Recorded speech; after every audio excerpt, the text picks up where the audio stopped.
I'm Scott Munn along with Tug Cowart, and today we welcome Max Hilsman into the WarriorAlliance Spotlight. An Atlanta native and graduate of the United States Military Academy at West Point, Captain Hilsman was stationed in Germany where he was twice deployed to Bosnia and Kosovo, serving as both a tank and mortar platoon leader. Captain Hilsman finished his tour with the U.S. Army back home in Georgia at Fort Moore, where he was the company executive officer for OCS, the Officer Candidate School. As a veteran in his second career, Hilsman has worked in leadership roles with Morgan Stanley for over 18 years.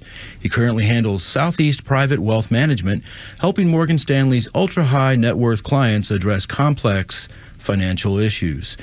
Hilsman also stays active in the veteran community. He's served on the WarriorAlliance Board of Directors since its founding, and next year, he's the incoming chairman of the board. Tug and I are honored to talk with former Army captain and future WarriorAlliance chairman of the board, Max Hilsman. Welcome to the WarriorAlliance Network. Thanks, Scott. Appreciate you having me on. Yeah, thanks for being here. Dude, glad to have you. And you've got some good experience. So we're all about the same age, so I feel like we're kind of in the same place in life and have a lot in common. You've been with the WarriorAlliance since the beginning. How do you describe the early days? How would you describe the early days of the WarriorAlliance? And why was the organization formed from your point of view? Yeah, you know, Tug, that's a great question. There's so many wonderfully intended veteran support organizations throughout Atlanta, throughout the metro area, throughout Georgia. But what we found, especially as we got later into the post-9/11 conflict, that although these institutions were well-intended, yet they were uncoordinated. And if you're a veteran, that's a very challenging landscape to move into. How do I find out exactly what I need? And frankly, oftentimes these veterans don't even know what they need. They don't know what's out there. What could be the possibility? In fact, I'll ask you a question. If you go to the internet and you want to find something, where do you go? If you want traffic, weather, sports? Google. DuckDuckGo. Yeah, right. Yeah, that's yes. Most people go to Google, but DuckDuckGo is probably the better answer. But you think about Google, so simple. Through that one little bar, you can find access to just about anything. And the way I describe the WarriorAlliance is we help coordinate the well-intended yet often uncoordinated veteran service organization effort. So when we were founded in 2017 is how do we plug this network together, allow a veteran a very simple handheld path through the organizations to get whatever it is that they need. Whether you're living under the bridge under 285 and need access to VeteranCare, or maybe you're a business owner and you're looking to seek to plug into some good employment opportunities or whatever. Yeah, exactly. I think it served that purpose extremely well. We're not seeking to replace any of those other organizations because they're fantastic partners of ours. It's just seeking to coordinate them all around the veteran. I think that's so important to say because it doesn't matter where you are in life, the WarriorAlliance can help. And I have learned so much just by doing this show with Scott and all the guests that we have about benefits that me, as a guy that served in relative peacetime, that saw the world and am super proud of my service, but didn't do anything special. We talked about this before the show. I didn't do anything really, really special. I'm glad that I was there. I feel like I got a lot from my service, but there are so many things that are available to veterans, even like me, that never get talked about. It's always in crisis, and that's an important part of the WarriorAlliance. But there's so many guys like me that and women like me that have served and don't even realize what's available to them. Exactly. And Doug, like you, I try to characterize my service, although I'm very proud of it. It was neither heroic nor very long. Same. And I'm very fortunate to have had that great experience, to be a part of society now and not have to deal with many of the issues that our post-9/11 warriors are facing, but I still have the opportunity to plug into the ecosystem. Maybe it's philanthropic. Maybe it's in some sort of fellowship opportunity. You think about when we were in the service together, one of the greatest things that I walked away with was this sense of community, this sense of teamwork. For sure. And even today, I think I miss that, and I want to be able to plug in, and I'm sure there are other veterans out there who would like the opportunity to do that, and that's something the WarriorAlliance can help with. Well, as the military dependent or Army brat, if you will, and as a representative of the listener who's a civilian, let me correct you all both in that everyone who served our country are our heroes. And you guys, I know that you guys don't feel like you just feel like maybe you just went and did your job, and you might not have had a big heroic moment on the battlefield necessarily, but it takes every member of the military to get the job done, doesn't it? It absolutely does, and I would argue that even some of our combat veterans from post 9/11, they would describe their service the exact same way that Tug and I have. That's right. Yet their experience was far different and far more heroic. It's amazing what you were able to accomplish, though, with your time. West Point grad, commanded troops in Bosnia, leader of the at the Army's Officer Candidate School, OCS. A lot of leadership, without a doubt. So let's go through your military career a little bit and talk about some of the experiences. And I'll let you decide where you start, because it seems like there's quite a bit. Yeah, there is quite a bit. But, I think where I'd like to start, recently graduated lieutenant, went to Officer Candidate School at Fort Knox, Kentucky, learned about tanks, learned about armored warfare, married my high school sweetheart. We moved to Germany, and about a couple weeks later, was deployed to Bosnia for 6 months. So here's this woman, 23 years old, in Germany by herself, and I say, peace out, good luck, I'll see you in September. Wow. And she's still here with me today, 27, 28 years That's later. amazing, and that's like Kimberly Bryant says, all who serve don't wear a uniform, and we thank her for her service. Tug, that's, I'm sorry, Scott, that is such an important point. Our veteran caregivers, our spouses are a very, very important resource cog in this wheel of service that we're in. And my wife was certainly a part of that. Came back from Bosnia, stationed in Germany, 1st Infantry Division, got redeployed to Kosovo as a mortar platoon leader. At that point, my wife was pregnant. So she's 3 or 4, 5 months along. Deployed to Kosovo. I got to come back for the birth for about a week and then redeployed. Finally re-met my daughter when she was 4 months old. Wow. We transitioned back to the United States, to then Fort Benning, now Fort Moore, where I was a TAC officer at the Officers Candidate School. But what a great military experience to set me up for what I do today. Yeah, and let's talk about that. You transitioned well, I guess, out of your military life into civilian life after service.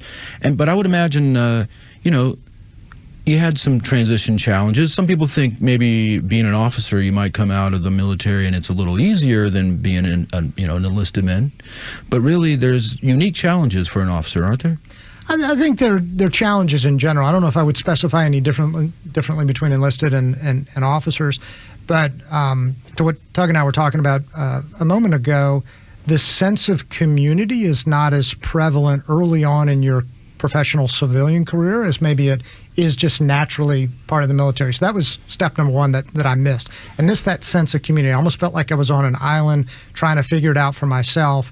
Veterans in the early 2000s were relatively rare. I made the transition from the uniform to civilian life pre 9/11. As did I. So now you're a veteran. It's post 9/11, and no one really they don't relate with your experience, because it's completely different. Completely different. I got called back to active duty. I had just gotten out in 2000. 9/11 happens, and I had just gotten called back to active duty. And very similar to your story, my wife and I had just gotten married. She had just moved down from New York to Georgia, and months in, they're like, "Hey, you're getting recalled back to active duty after 9/11." Ultimately, my orders were canceled, but I had the same heart palpitations, thinking my wife just moved, left everything that she knows to move to Georgia, and I'm about to leave. Yeah. Just trying to wrap your head around that. I think that was what I was most intimidated by, is putting her in this compromising situation, putting her in this scary position, much like the one that your wife was left in. And think about this. At that time, there were no community groups like the Warrior Alliance or some of these other fellowship organizations to be able to share that concern, to share those experiences, or even to trade best ideas. Hey, who'd you call? How do I get around this? What do I need to be prepared for? Didn't exist. Didn't exist. But I had to research the fact that my orders had been canceled. Nobody told me. No one would have told you. Nobody told me. I had nothing. We had nothing. And that, again, our service is different. So it was just a different time, but I'm certainly glad that we have the Warrior Alliance for that exact reason. But you were able to get on with Morgan Stanley fairly quickly, right? I was. I'd done a good job while deployed saving money, and my advisor had risen to a position of leadership, and he invited me to come in and interview at Morgan Stanley, and ultimately landed a job there. Don't tell Morgan Stanley this, but I'm going to share you a secret. Okay. I've never taken an accounting class. I've never taken a finance class. I've never taken a business class or a marketing class, yet I run a pretty big business. But I think that speaks to what we learn in the service about figuring stuff out. You're presented with maybe an unfamiliar, uncertain situation, and I think our veterans today and generations past have the innate ability to figure things out in a new situation, and that's what I did. It's MacGyver-like skills. You take what you 100%. have and you make it work Yes. with what you have. Figure stuff out. Yeah, it is. Leadership's really, really important. How did the military prepare you for what you do in the civilian world? I love this question, and I have the opportunity to talk to young people either getting out of the service or getting out of college every single day, and they always ask me, Max, how would you think about a successful migration from college or the service into a place like Morgan Stanley? And I describe this pyramid of success. If you assume a foundation of integrity, so don't lie, cheat, or steal, or don't tolerate those who do. If you assume just a little bit of technical competency, can you operate a 5-function calculator? I don't need you to do quadratic equations in the dark, but just a basic level of technical competency. To me, there's 3 things that really separate everybody, those who can and those who can't. Number one, and by the way, these are reinforced in the military. Number one, can you create order out of chaos? You got a lot of different variables coming at you from a lot of different sources. How do you prioritize those variables appropriately, execute the most important first, the last one last, and everything in its order in between? Number 2, can you communicate? Can you have a one-on-one conversation knee to knee? Can you grab a group for a small discussion? Can you stand up in front of a boardroom and get your intended message across to that audience, whether you're talking to the CEO or the janitor, the general or the private, and everywhere in between? So can you communicate? Number 3, can you develop and maintain relationships for the long term? And if you can execute those 3 things, assuming a foundation of integrity, a little bit of technical competency, wrap it all up and kind of looking the part and showing up on time, to me, that's the pyramid for success. And that is reinforced every single day in the service. And that's what I think separates veterans. That's fantastic. If you're a veteran out there figuring out your course of action, go ahead and rewind right now and take some notes on that. That was an excellent speech, man. Wow. Well, and on top of that, if you got kids that are in college like I do, like I want my son to hear that message. Yeah. Because he's like, worried about getting out of college. Like, what am I going to do? And I think he has some, hopes and dreams and whatever. But I want him to hear that message like, dude, just be proficient at the basics. The basics. And that will take you so far. And relationships are the most important thing in life. Family, work relationships, your spiritual relationships, God and the things that are the foundational parts of your life. And if you get those right, you're ahead of so many people, Scott. It's unbelievable. I mean, you have to have those, and also you might need a little help. And you've been helping veterans for the last 20 years now. Yes. And I wondered if you could pinpoint what are the most pressing issues that are facing veterans and their families, and has it changed at all in that 20-year span? I think it's migrated. I think in the early days of post 9/11, I think it was more acute care. We had never seen this many veterans come into mainstream society, in quite some number of decades. So I think there was a more acute care. An NCO's getting out of the 1st Infantry Division, had seen combat in Afghanistan or maybe Iraq. How do we get them access to what they need to be a productive, happy family person and member of society? You fast forward a couple decades, it's hard to believe that it's been that long, and I think the continuum of care has shifted a little bit. Perhaps it's now I want to get involved in something more fellowship-oriented or maybe something that's philanthropic, but still recognizing there are veterans out there who still have that acute need, whether it's health care, access to VA benefits, housing, emergency income. There's so many different issues that veterans face. And actually, we're starting to see maybe even a new issue out there, which I'm actually excited about. It's people like me, people in our generation who've served, who want to plug back in and use it for their benefit. So I tried to hire veterans to be on my team. I'm fortunate enough to be able to attract talent and bring new talent into the organization. I want a veteran. Absolutely.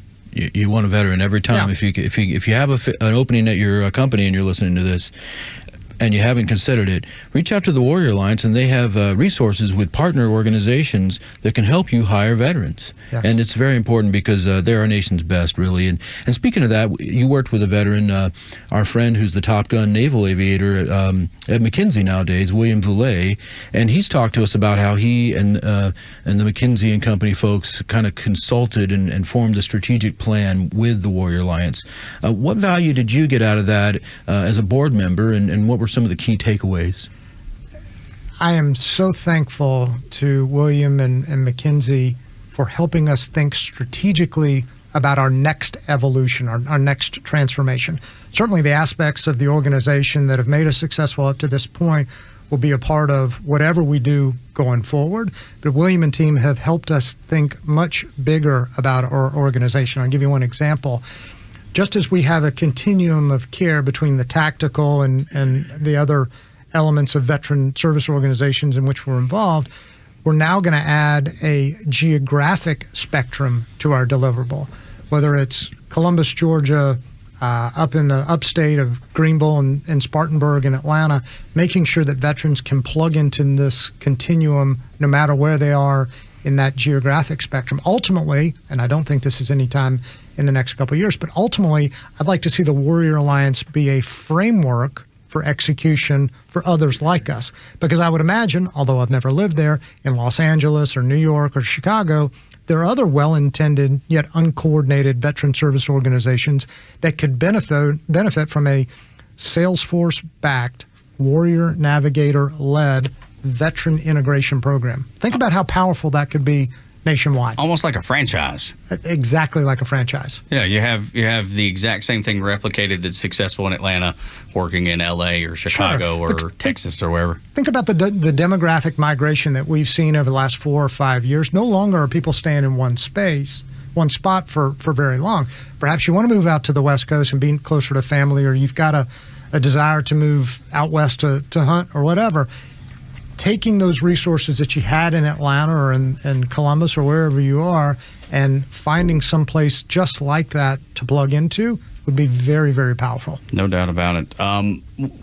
We've talked about what the Warrior Alliance can do for veterans, and if there's something else you'd like to get into there, please do. But also for people, because I think Scott brought up something good, like if you're a business owner that wants to get plugged in and hire veterans, there's all kinds of things that maybe we've not even realized that are capable of being successes that we're capable of having with the Warrior Alliance.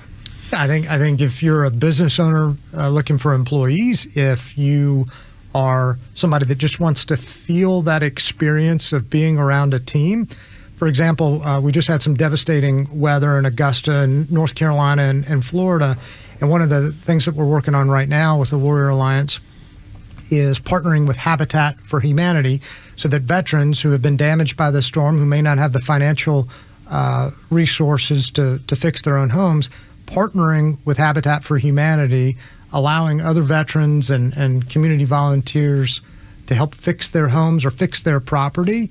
I think those are the ways to me where we're going to expand this organization and coordinate all this care and all these experiences for our veterans. Yeah, I just don't think we've even scratched the surface, Scott, of the capabilities of this network that is the Warrior Alliance. Yeah, it's not just, it's very important, the work that's being done to help warriors who might need help with transition or finding that job out of service. Mental health care, all that. But there's so many other things that are going on at the Warrior Alliance. For example, do you play golf, and what do you think about OperationDoubleEagle? I loved OperationDoubleEagle, and it's fun to watch that transformation. Well, explain what that is for folks who may have not heard. Tell us about it. OperationDoubleEagle is an employment bridge opportunity, skill set training for veterans interested in the golf maintenance, turf, lawn care, facilities management. And we have a program that brings these soldiers and these veterans on site to teach them all about golf course management. And that's been very successful over in Augusta. Where we're going next is to be able to reoffer that on a virtual basis. So you now introduce scale into that learning, no different than if you took classes online or what have you. And then we're partnering with the U.S. Golf Course Superintendents Association for the skills-based portion around the country. So no longer are we limited geographically to candidates, veterans showing up in Augusta. We now have we will very shortly have a nationwide presence for veterans to plug into. So like I talked about earlier with McKinsey giving us this framework, this quote-unquote franchise framework of how to roll this out nationwide, I think Operation Double Eagle will give us a toehold of how to think about that. Tell folks about the Veteran Impact Awards as well. Every year we have a Veteran Impact Award Gala right here at the Battery at the Roxy, where we identify and award community members, veteran service organizations, educators, first responders, community caregivers, a litany of awards for those individuals and those organizations who are really giving back to our community. Because I think it's very important, to do it, right? We can all agree that this is an important effort. But I think more importantly, or just as importantly, it's important to recognize those people who are doing such a great job. And what do you think we can do with the Warrior Alliance Network? Well, I'm an optimist. I'm a glass half full type of guy. Me too. And I'm probably thinking too big.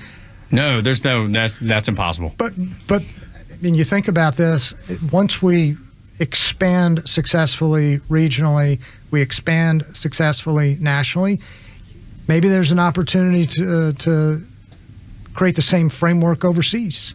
Yeah. You know? Or even creating content for veterans that go beyond, because we're obviously doing audio and video today. Is there content that you could create like that is attractive to civilians too, but it's parked on Netflix or it's parked on Amazon Prime? Yep. Being involved with that creative process, I mean, even if it were down to doing a documentary on Operation Double Eagle, like I'm such a nerd when it comes to documentaries. I watch every music documentary there is. I watch if there's a documentary on, I'm gonna watch it. Yeah. I don't know if I got sucked into it when I was in elementary school when they made me watch it or what it was, but the more boring, the better. It's just embarrassing to say, but the truth. But I think it'd also be great to get the Warrior Alliance programming through the Warrior Alliance Network into the ears of guys and gals who are still in the military and about to out process. Like ahead of time. And maybe even if you're at West Point or something and you want to know what the end of the road is going to be like, you can start getting in touch with the Warrior Alliance a lot early. Yeah. And just knowing, who you're going to turn to and where you're going to go at the end of the road as far as when you turn to that new phase, which is your new civilian second career. Begin with the ending in mind. Yeah. And podcasts and communication like this is very important to that effort. So I appreciate y'all highlighting the Warrior Alliance. Well, we're so glad to be here. And I did just mention West Point, and I want to get back to that, where you started at West Point. We were talking before the show. I had the chance of a lifetime as a kid. My father was teaching at West Point, 77 through 80, and both of my brothers were born there. And just to be a kid on campus at West Point was just amazing. And I have to imagine you think back fondly to your days at West Point. It's a great place to be from. As a cadet, it was a tough experience, but I think it obviously made me into the soldier and man I am now. And I can't imagine going through any other type of experience. It's so foundational to who I am and to who my friends are, and that concept of service and giving back is just indelible.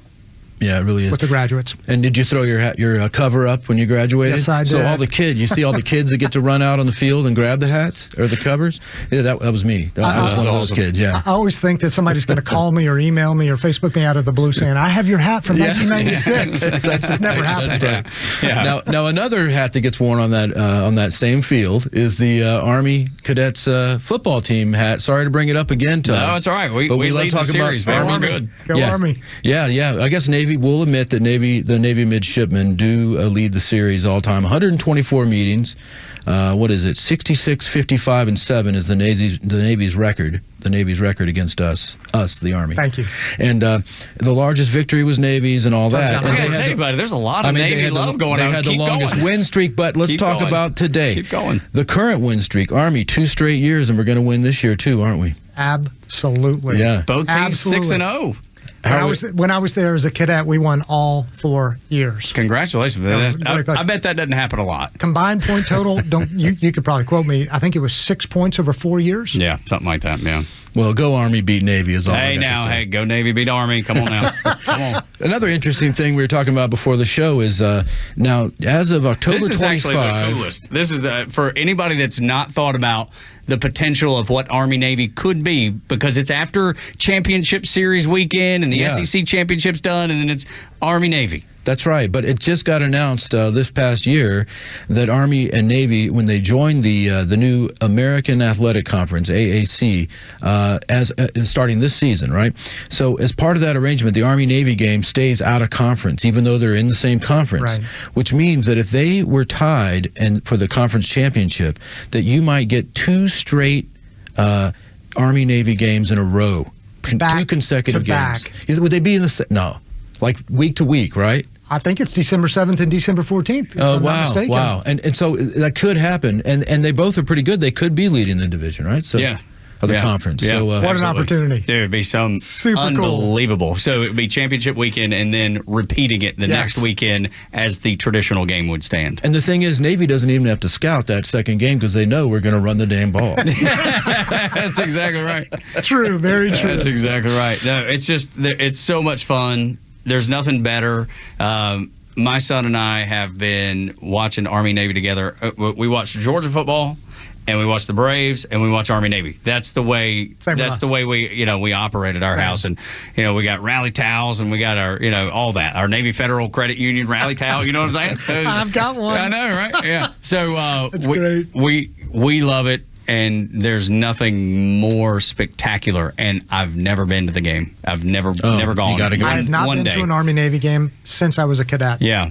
My son-in-law, who's also a graduate, Iraq veteran. God bless him. He keeps trying to get me to go to the game. I don't know. I just have an aversion to it. Maybe this year will be the year, though. Yeah, right. This would be a good year to get it done. That's right. Max, it's been such a pleasure. Thank you very much, spend time Doug and Scott. Appreciate y'all's support. Yeah, so great to meet you. And we wish you nothing but success in your new role as the chairman of the board. Awesome. Thank you very much. Absolutely. Find Max on LinkedIn, Max Hilsman, and then Max Hilsman on X now, as it's called. And MorganStanley.com is his company. We got to say that, Doug. It used to be called Twitter, and then, yes, you're right, MorganStanley.com is easy to get there. Don't forget the WarriorAlliance.org as well. So lots of ways to connect with Max, but make sure you do, because he's good people just like Scott Munn.